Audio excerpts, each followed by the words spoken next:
Hey everyone, my name is Yarrow and you're listening to the Embodied Business Podcast. I'm really excited to share an interview with you for a change. I know this has been a year of many solo episodes and how-to guides, which I also really enjoy.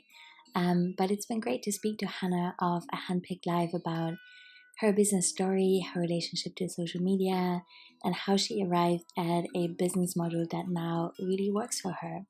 So yeah, I'm all about storytelling, and I think it's just so good to hear other people's perspectives and to remember that we're not alone and we're each facing really similar questions a lot of the time. So I hope you'll enjoy this interview. Let me know what you think. And I also just want to announce again that the free virtual business retreat is coming up at the end of the month. Well, on the 24th and 25th of July. I'm really excited for it. It's going to be a whole weekend packed with workshops, co-working spaces, meet and greets in which you can meet other small business owners, and all kinds of other fun stuff. So I'll link to that in the show notes, and I really hope to see you there.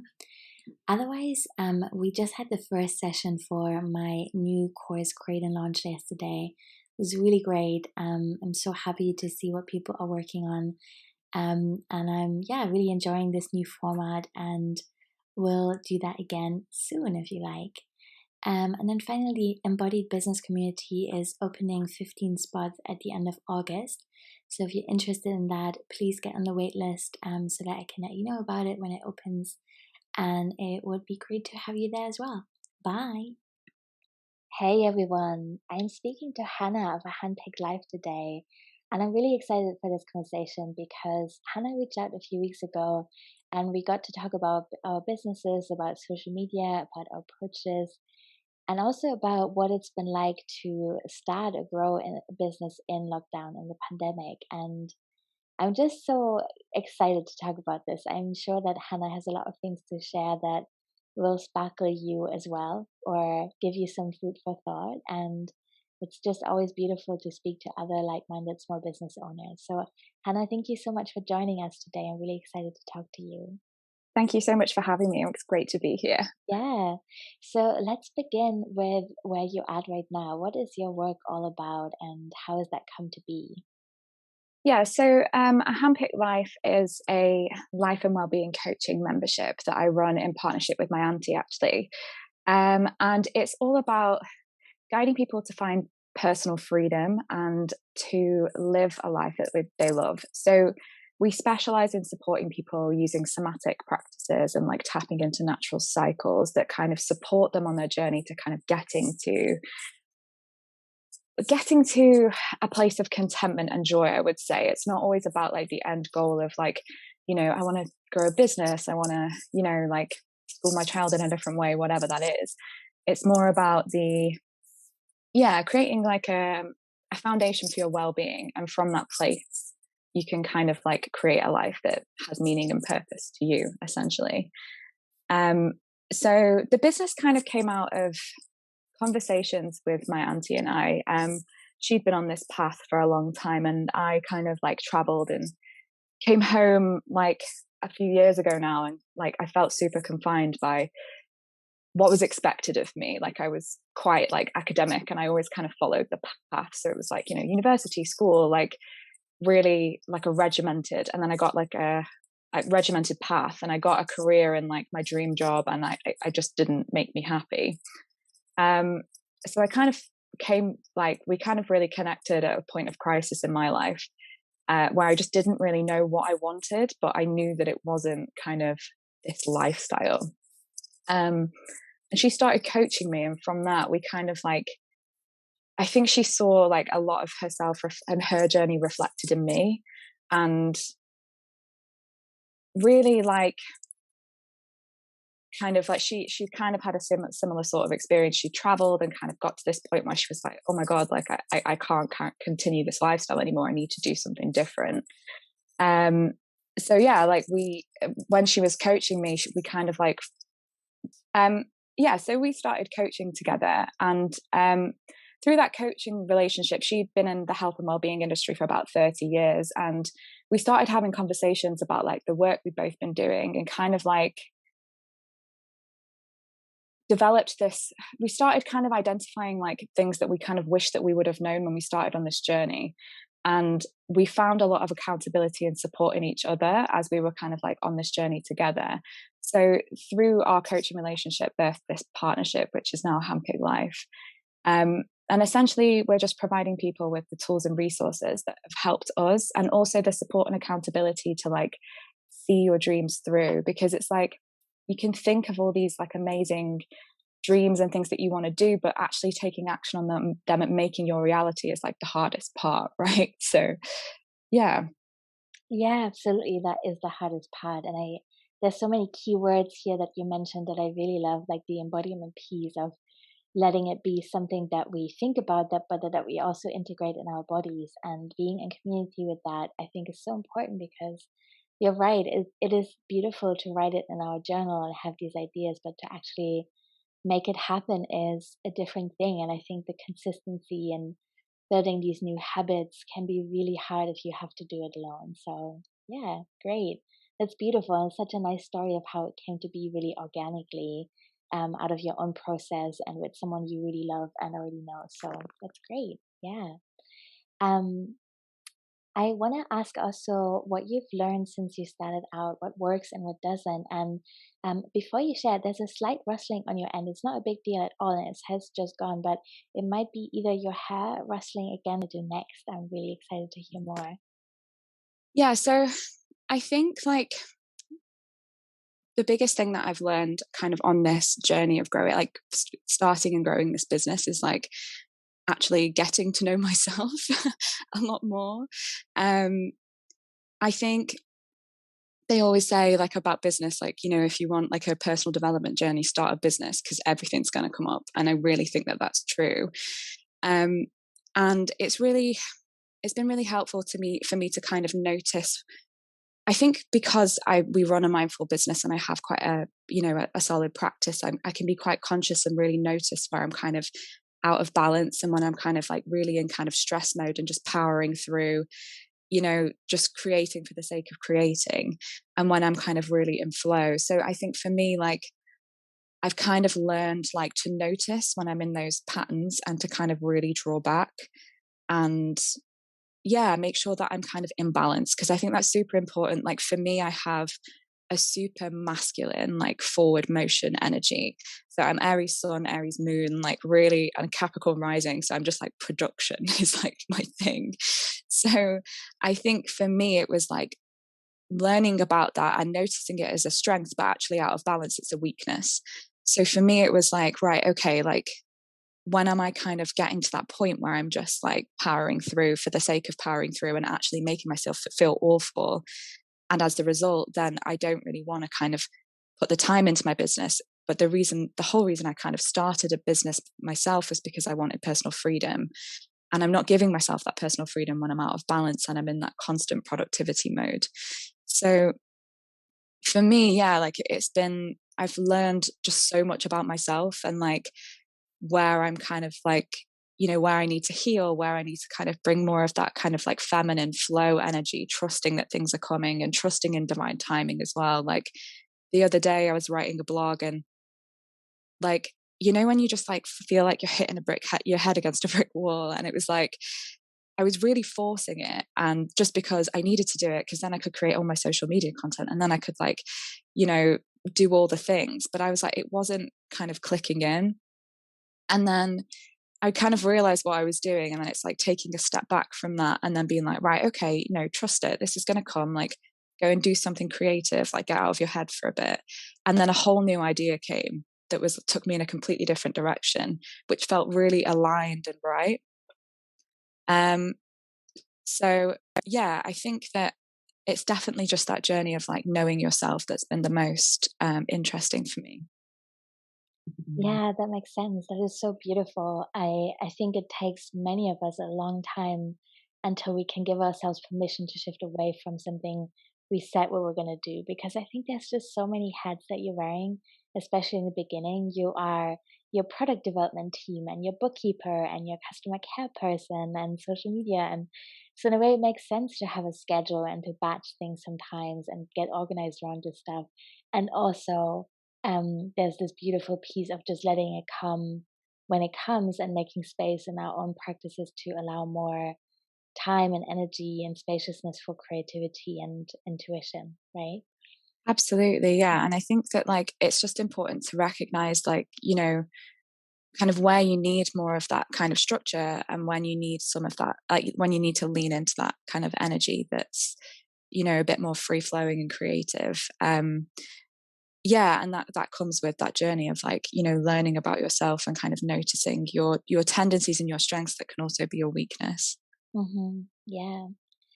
I'm wondering also how the pandemic has maybe shifted your goals or how you relate to your work. You've already mentioned to me that this has come out of this time, so I wonder what that has been like and how you feel about that now.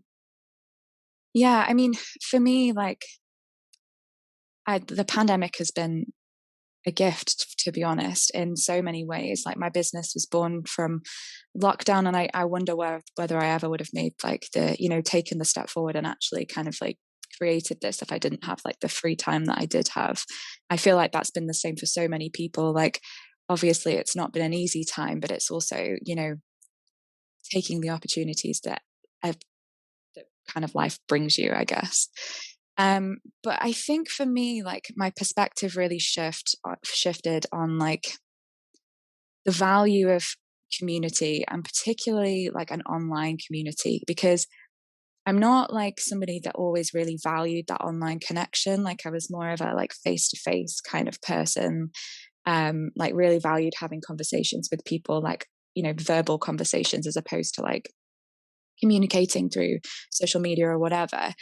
Um, but what I kind of realized was when the kind of pandemic hit was the value of community and what kind of like that online connection can actually give you. And I think sometimes when you're kind of taking a path less trodden, for example, um, in our industry, which is like personal development, like not it can be quite ostracizing sometimes when you're the first person in your kind of circle of friends or like um, your family that have taken this path. And I think that online communities have really opened up methods of support that weren't available before. That you weren't that so they're not bound by geographical location, especially when you're kind of on a path less trodden. Um, so yeah, I think that's been amazing, and also heard as well. So an online community can kind of give you that. Like I feel like sometimes, especially like people who are a bit more introverted, it can be kind of difficult for them to contribute in like a group setting or in social circles. Whereas online community can really kind of give you that platform and the confidence to kind of reach out and share your story in ways that you might not have been able to do before. Um, so yeah, it's just been interesting for me to watch that unfold because, as I said, it's not something that I ever valued in the past. Whereas now, I really kind of think that you know, it's something that has a shift that's happened that I think is going to connect so many more people in very different ways. Yeah, I agree. And I also love how our online spaces have developed to be more inclusive and interactive. Like I remember, gosh, maybe like I don't know, 8 or 9 years ago, where discussions on Facebook were still first really became a thing, and found them quite overwhelming. They were so fast paced, and sometimes by the time that I had really kind of thought about what I wanted to say, the conversation had moved on. I was just like always 3 steps behind. But I feel that we're really kind of becoming more mindful and intentional with how we're using the technology we have. And I really love Mighty Networks, for example, as a space to connect because it's away from social media. There's so much less distraction, and people can really kind of take their time to express themselves in whatever way works best for them and meet new people that way. So, yeah, I really agree with that. And also, it is beautiful to name some of the blessings that the pandemic has brought. I totally also feel there's been so much grief and heartbreak, and it's been really difficult for a lot of people. And I feel that I've been really privileged in that I got to stay home in a home that was safe and lovely and warm, and I had work in some way, and we had these creative opportunities to dive deeper into our work. So yeah, that is great. Absolutely. I Yeah. love that about Mighty Networks as well. That's kind of what really drew me to it because it was like that step away from social media. Mm-hmm. And I like the fact that it seems to be a bit more pure, like very organic, Mm-hmm. Communication and content that goes on there. And I've found that there's much more deeper connection that I've noticed in our community, particularly. So A Handpicked Life is hosted on Mighty Networks, as also just for for reference of your listeners. But yeah, I've been really surprised at the very different feel, even though they're, I guess, platforms that operate in a similar way. So Yeah, yeah, absolutely. That also beautifully brings me to my next question, which is, what is your relationship to social media like at the moment? Is that still a part of how you enjoy expressing yourself, or is there something that you love or don't love about it? um I have a love-hate relationship with social media. um I I have quite a lot of resistance around it. But this is why I was quite drawn to your work, actually, because I've noticed that you and so many other people now are kind of taking a step away from that. And I think it's really important. Um, for me at the moment, I'm staying curious. I do think that at some point we will probably move away from social media because it's not something that I massively value. I don't seem to connect with people in a deep way. I've never really felt that connection. For me, social media has always felt very surface level, even when the content that goes on there. And I know that's not an experience for everybody, because I know a lot of people use it to really express themselves and tell their story. But for me, I never really felt that way about social media, and it's not how I've connected with it. However, the reason why I'm still using it is because I'm kind of curious about the resistance that I have with it, because I know that I have a bit of a fear of being seen. And I think it's important to kind of check in with yourself and know whether it's like fear of being seen because um, you feel ashamed or you don't know how to talk about what you do or whatever, or whether it's a fear of being seen, um, like on video or whatever that is. But like, so for me, or if I'm just coming up against that resistance because social media isn't right for me. Um, so for me at the moment, I'm just still exploring that. And I don't know for sure what my kind of this resistance is. So I just want to get kind of curious about um, continuing to put myself out there and just experimenting with it, because my relationship is changing with it quite a lot. Like I do find it quite useful as a almost gallery for my work. Like we can put on a lot of videos which are useful for people. Um, and we've also made quite a few decisions recently on how to use it mindfully. So for a while, we were kind of engaging with that strategy where like you go on and you interact with other people's content for like 15 minutes before you post and 15 minutes after you post. But for me, it just felt like quite manipulative, and I didn't really want to engage in that. And I felt like the interaction I was giving was quite surface level because I felt like I had to do it.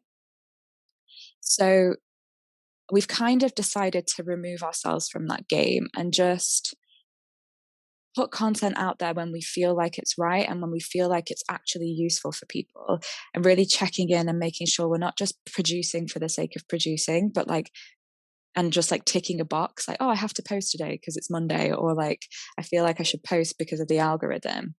And just making sure we're kind of like, sharing things that are important when we actually have something important to say.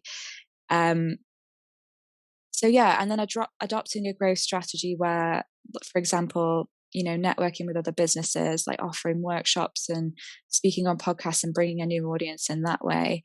And then, yeah, people interacting with our content, coming to find us rather than people, us kind of like trying to manipulate the algorithm to reach more people, essentially. Um, but yeah, at the moment, I feel like social media is triggering me in a kind of a healthy way, and I know that it's supporting my growth. So at the and I really feel like I will come to a point where I know when it's time to leave it behind. But yeah, right now I'm just staying open and curious. But it's so refreshing to hear people like you, and I think you're the lady on your last podcast as well, talk about like your journeys with leaving it behind and the reasons why you've done it. And I feel like it's so important for us to just stay conscious to the reasons we're doing things, and making sure we're not just ticking boxes and that it feels right for us. Yeah, I agree. Yeah. there's so many roles that we can get into if we allow ourselves to just kind of be sucked into that. But I also agree completely what you're saying, of kind of really questioning why the resistance comes up for us, you know? And I think for some of us, it is right to be there, and for some of us, it's right to leave. And it can be such a beautiful lesson to really challenge ourselves to be on video or to see what comes up if we want to share something live, for example. So, yeah, I think there can be a lot of beauty and really working with that as well. And you've again given me such a beautiful kind of thrown me a really beautiful bow towards the next question, which is about your decision making process. You kind of touched on this already, of kind of really having your own embodied practices, bringing intention into your work. But day to day, when you're feeling overwhelmed or unsure about something, do you have practices that really work for you? Yeah, absolutely. So for me, it's always checking in with like my core values and what motivates me. I think my it's yeah, like, so I'm really driven by freedom. Freedom means everything to me. Mm. So I think it's just super important for me to, when I'm making decisions and when I'm like operating in daily life, it's more about really checking that the things that I'm doing are aligned, and that are aligned with the things that actually matter to me. Because it's so often we can find ourselves like doing something because our parents think we should do it, or doing something because that's what you do in business or whatever. Um, so I always kind of come back to my core values and just really check in and be like, right, is this aligned for me? Is this something that's right for me? Um, but yeah, I do have a daily mindfulness practice, which I find so helpful. EFT tapping for me like really helps me kind of shift through like periods of stress and uncertainty. And also meditation just really helps me to, it's like practicing staying conscious, isn't it? Because it's like we can know our like authentic code or whatever, but then as soon as we get out of balance and we're in that stress mode, we're just going to stick to the things that we know, and the things that, the things that we should do, and we kind of lose sight of the reason we're doing the things that we're doing. So yeah, like I love kind of like having a daily practice to just realign with the things that really matter to me, the things that are driving me, the essence of what it is that I'm actually like creating when I'm doing everything in my day. um and yeah, like just staying conscious. Hmm. Yeah, that's beautiful and so helpful, I think, to hear for people, because it is both a really big step to own that and develop these practices. And in another way, it's so simple, right? Like it's just making the time to really allow ourselves stillness to think about what's right for us and then living that. So yeah. Yeah, And absolutely. I think that like these practices as well, they build such a foundation, and that they are so simple. And that's why it's like, that's the reason we started A Handpicked Life, because it's so easy to build these things into your day, and they support you so much, but it's like you kind of have to experience them to really know how much they do. So it's mhm, constantly working with that stress response and checking in, having the accountability as well to, and the support to like remind you, because it's mhm, easy to forget as well. It's so easy to kind of fall out of alignment. yeah. And also being around other people who are also experimenting and learning something new with you, to really see that what's coming up isn't just your thing, it's really something that everyone experiences. I think that can be so helpful as well. Yeah. Absolutely, yeah, and that's why these podcasts and like other things, people having real conversations are just so beneficial, because Hmm. you learn so much from other people as well as your own experience. Yeah. You're also supporting other business owners, right? And I'm wondering, in that work, kind of what feels exciting to you right now, and what are you supporting people starting out with? What would you advise them, or how are you sometimes supporting them on a practical level? Yeah, so we offer a guest workshop slot because we kind of want to grow with other businesses. So like um our reasoning for doing that is because we just think it's so beautiful for people to kind of share audiences and experience different ways of learning, and that kind of like expands our knowledge, and then leads us down paths that we never could have expected, while also giving people the opportunity to grow, which is just incredible. So it's so beneficial on both sides, and that's what I love about podcasting and like work, like exchanging workshops and stuff. I just think it's so lovely.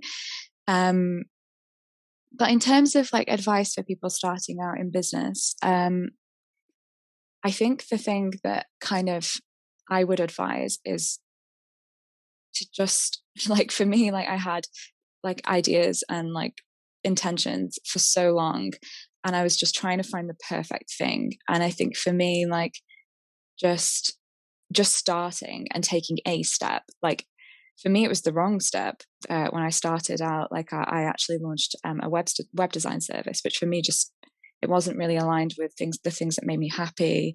It didn't really light me up. But what I did do is just kept following those threads of the things that really lit me up, and just kept going, just kept taking one step and then the next step and then the next step. And where it's led me is into this fully fledged business and membership that I absolutely love running. I think it's just, I think it's just important to start, because sometimes you can just get stuck in idea mode and never actually like bring things into fruition. I would say also just to be cautious and not get lost and overwhelmed by like the myriad of choice and advice out there that is for starting a business, and all the things you have to do, all the things you should do. While there's like insane amounts of wisdom out there, and I do like think that it's great to like, go out and learn from other people. I think it's so valuable. But also, again, it's staying conscious and checking in and finding a way that's right for you, which is the most important thing. Because you can go down a path of like producing social media content that's completely burning you out because you're not the kind of person that's supposed to be on there. So I think it's just like, really like knowing yourself, knowing your strengths, and finding your way, and a way that makes you feel good and a way that makes you feel energized. Because I really do believe that when we play to our strengths, we can kind of make things work in a way that's right for us, and not in the way that the books tell you. So Yeah, gosh, I love what you said, and meaning so, so much. And I see that all the time, and I really understand where it's coming from, this resistance to taking this first step because we're not totally sure exactly what the second step is, right?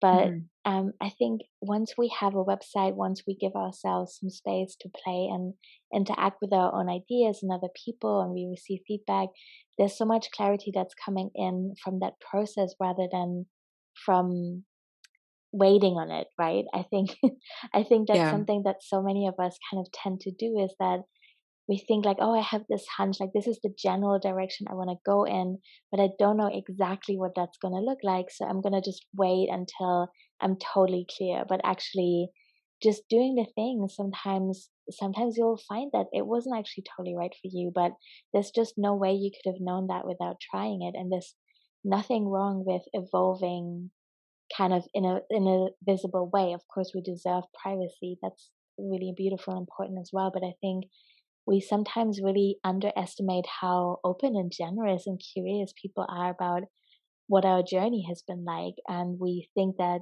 we should only share when we're totally ready to say exactly what it is that we're doing.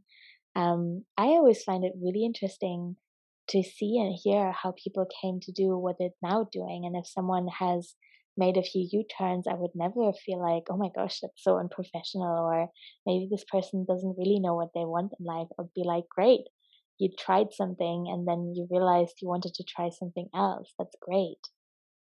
absolutely. And I feel like, that old kind of paradigm of business of like a professional persona is breaking down so much. And I think it's so amazing actually, because we're all human. Like it's fake, like it's not a real like front.